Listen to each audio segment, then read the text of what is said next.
What's up? I'm J.GH, and I just wanted to break down my performance of Idea 050.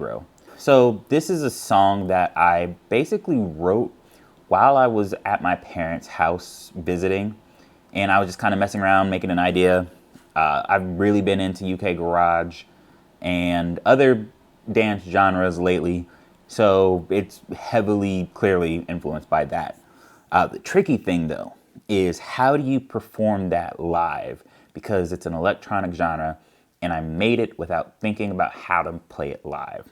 So I spent some time kind of figuring out what parts to play, how to break it out into a performance, and this is what I came up with. So I'm gonna work my way from right over to the left, because this is where all the confusing stuff is happening, and it gets much simpler as it goes further down. So to start, we have my Mac, and this is where all the stems are playing.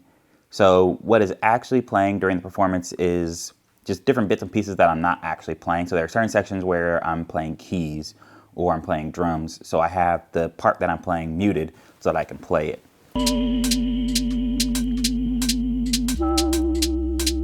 So that's where I'm playing.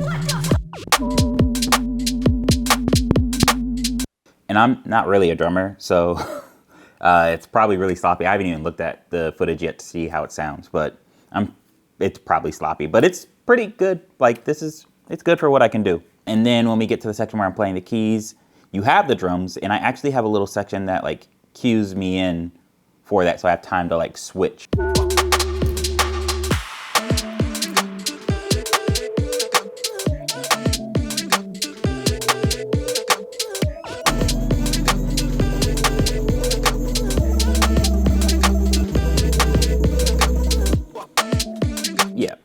So that was wrong notes, but whatever, you get the picture. So there's a little section where I didn't really know what to do, and I didn't want to just keep on doing the same thing over and over again.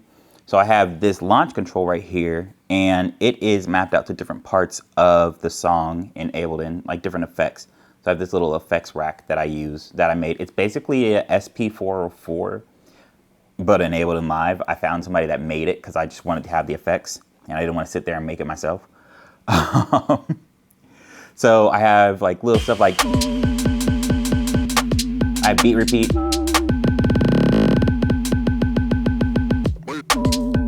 I have beat repeat. I have like DJ effects, whatever that means.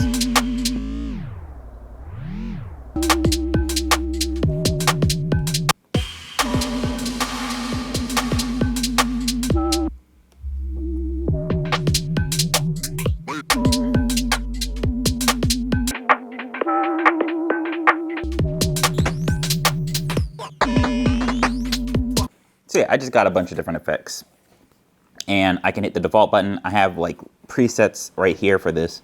So when I'm in the middle of a performance, if I need to jump out of an effect real quick, I can just hit the default button and it'll just go back to default settings, so I can go and play, and it's not gonna have effects on top of it while I play. Above the entire performance, I actually have this click track because the song starts out very abrupt. So I needed a way to be able to like hear where I'm supposed to start. So I have this click track in here. For what everybody else is hearing, you don't hear the click track, but what I'm hearing in my headphones, in my in-ears, is that the entire time.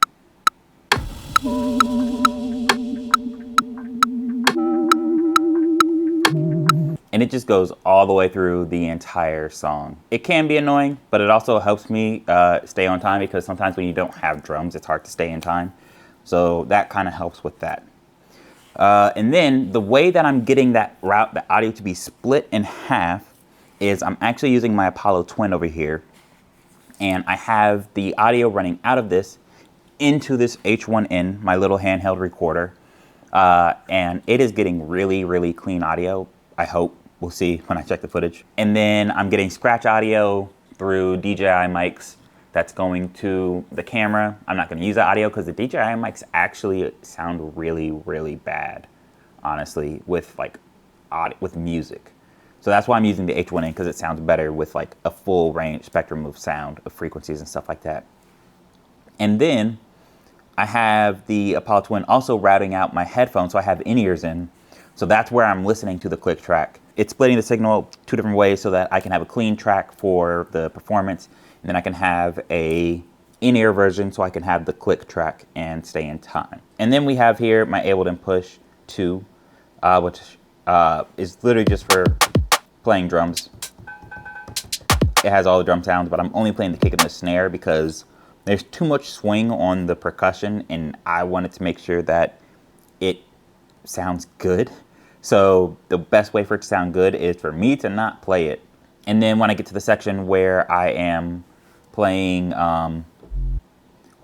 keys, obviously I have my complete Control 61, and it's actually, I have the audio split to two different sounds.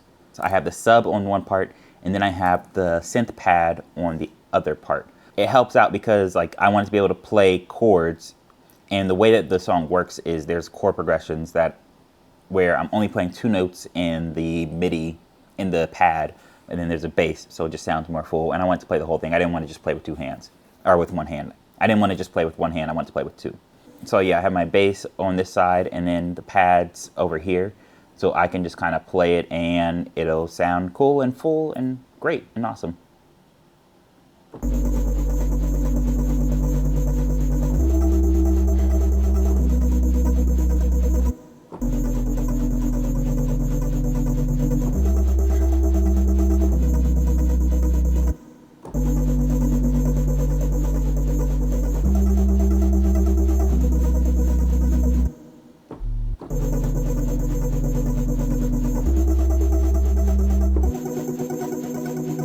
And that last note, that last chord, technically there's like one teeny tiny section where I automated it to switch to a different bass sound so that I could have the bass playing because I play this note. So let me see if I can find it on here. Let me see. Yeah, this little section right here is literally just automated so I can play that and there will be a note. But other than that, I don't need that note to play. I don't need bass to play in any other part for the song on this note. It's just that last chord and that chord progression. So yeah, that's the basic breakdown of my setup for the live performance. I hope you enjoyed it. If you haven't watched it, feel free to check it out. I'll put the link, I'll link the video right here. And comment, let me know what you think. Thanks for watching.